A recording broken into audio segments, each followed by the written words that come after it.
The woman is pregnant with a baby, but she has just died. Can the paramedics successfully rescue the baby? Just a moment ago, a woman died despite efforts to save her. When her sister arrived, she asked, "What about the baby?" It turns out the woman was 8 months pregnant. The paramedics quickly checked, and sure enough, they found a baby in her belly. They used a stethoscope to confirm the baby was still alive. The paramedics immediately began to save the pregnant woman. Although they couldn't save her, they could keep the baby getting oxygen, but the baby's heart rate kept dropping to ensure the baby's survival. Even though it wasn't allowed, the paramedics decided to perform a C-section. They took out their tools, made an incision in the skin, and pulled out the baby, but the baby wasn't breathing. They quickly used a bag to give the baby oxygen and started CPR. With a cry, the baby started to breathe again. Though it has lost its mother, it will be well taken care of by its family. After got shot, he couldn't stop laughing like a maniac. Even if his fingers were in spasms, the man felt no pain at all. Just as the doctor was preparing to send him for an MRI, he noticed the man's vision rapidly deteriorating. Before the examination was complete, he was completely blind. Then the man's heart rate shot up, and blood gushed out of his wound. Strangely enough, the doctor nearby didn't rush to help. Instead, he began laughing uncontrollably.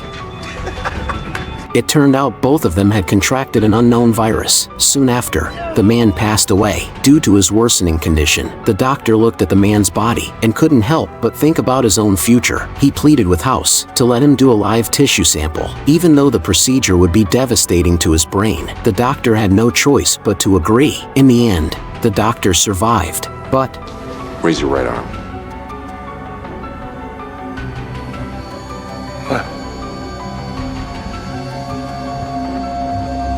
The guy crashed to the glass like a sack of potatoes.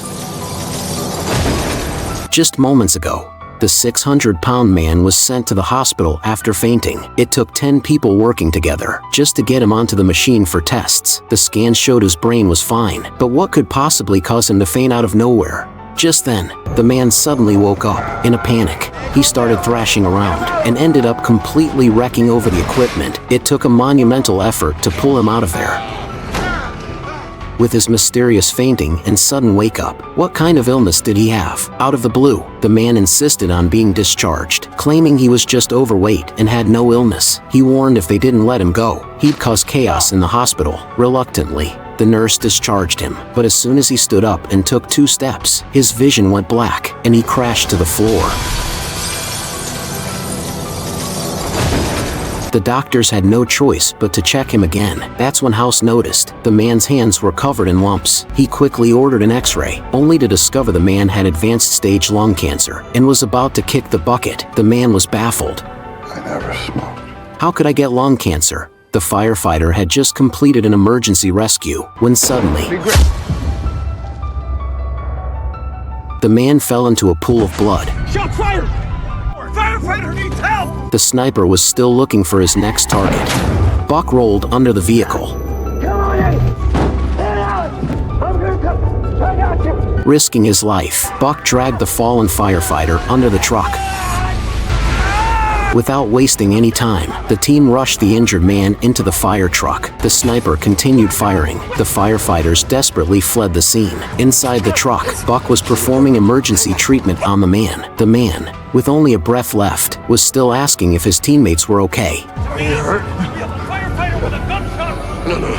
good. After saying that, he passed out. Do you know who is shooting the firefighter? Boy sent to the hospital after car accident, but when his mom arrived, she said the person who caused the accident must be the boy's father. What's going on here? Just a moment ago, the firefighters got a call about a car accident. A man was thrown out of the car, and the boy was stuck inside. The firefighters quickly put out the fire. Then they found the boy in the car. They pried open the car door, but they saw that a steel pipe had pierced the boy's thigh. If they cut the pipe now, it might cause heavy bleeding. So they decided to take the boy in the seat to the hospital for help. While the firefighters were cutting the pipe, the boy's mom rushed over. When she saw her injured son, she immediately called the police. She said she and her husband were getting a divorce, and they were fighting for custody of their son. She suspected her husband caused the accident on purpose, just to get back at her for the divorce. The firefighters quickly went to ask the father, but looking at how close he was with his son, He didn't seem like someone who would hurt his child, so they gave him a chance to explain. The man said he was scared he might never see his son again, so he decided to take him out to play, but they didn't expect to crash into a deer. And that's how the accident happened. The firefighters rushed back to the scene, and the next day they showed the wife a photo of the deer. That's when the woman realized she had wrongly accused her husband, and decided that, even though they were getting divorced, they would still raise their son together. The girl's tongue swelled crazily, which left her best friend in shock at first glance. Her friend asked what she had consumed. Suspecting almond milk in her coffee had triggered an allergic reaction, she urgently inquired if the cafe had any adrenaline, and they indeed had it. She grabbed it and administered it by injecting it into the girl's thigh. Surprisingly, the girl's symptoms didn't improve. Instead, her tongue continued to swell, making it difficult for her to breathe. In a state of panic, the woman called 911. The operator, based on her description, concluded it wasn't an allergy but rather facial swelling due to stress. Meanwhile, the girl went into shock. Time was needed for the rescue team to arrive, so the operator guided the friend over the phone, instructing her to use a spoon to press down on the swollen tongue and insert a straw into the throat. Despite diligently following these instructions, the girl still couldn't regain her breath. A nearby man who witnessed the situation stepped in. He pinched her face firmly, inducing a sensation of pain. Finally, the girl regained consciousness. Just as the rescue team arrived at the scene, a woman cradling her newborn appears visibly flustered. The baby is wrapped in a resilient caul. Firefighters quickly step in to assist, needing to free the baby for immediate breathing. To their surprise, the amniotic sac proves to be remarkably tough. With a swift incision, accompanied by the opening of the amniotic sac, murky fluid spills onto the floor. At this moment, the firefighters are tirelessly working to rescue the baby. They use tools to clear the infant's airway and proceed to cut the umbilical cord. Finally, the baby exhibits faint signs of breathing, but urgent medical attention is essential. Upon reaching the hospital, the baby is found to be unharmed. However, the firefighters are puzzled to discover the woman completely indifferent to the well-being of the baby beside her. Even the child's grandmother is absent from the hospital. It turns out the girl's mother is furious because the girl's boyfriend disappeared just before the delivery. Honey, I already had one baby girl and she was more than enough trouble for me. I want nothing to do with that one.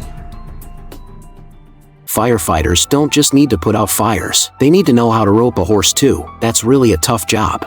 Just a moment ago, the fire station got a call. A horse barged into an outdoor bar, and its owner was slumped over on its back, unconscious. To get the horse to stop moving, the firefighters decided to offer it a drink, but it's a bar, so they poured beer into a bucket. They also grabbed a cloth, planning to cover the horse's eyes, then grabbed the reins while it was distracted. But the horse drank way too fast, and before they could catch it, it bolted. Just like that, it was off down the highway. The fire truck raced behind, while one firefighter started making a lasso. Then he passed it up to the captain on the roof of the truck. 10 minutes later, the captain finally threw the rope and lassoed the horse. The fire truck slowed down, and the horse gradually stopped too. The owner was sent to the hospital afterward. Have you ever ridden a horse?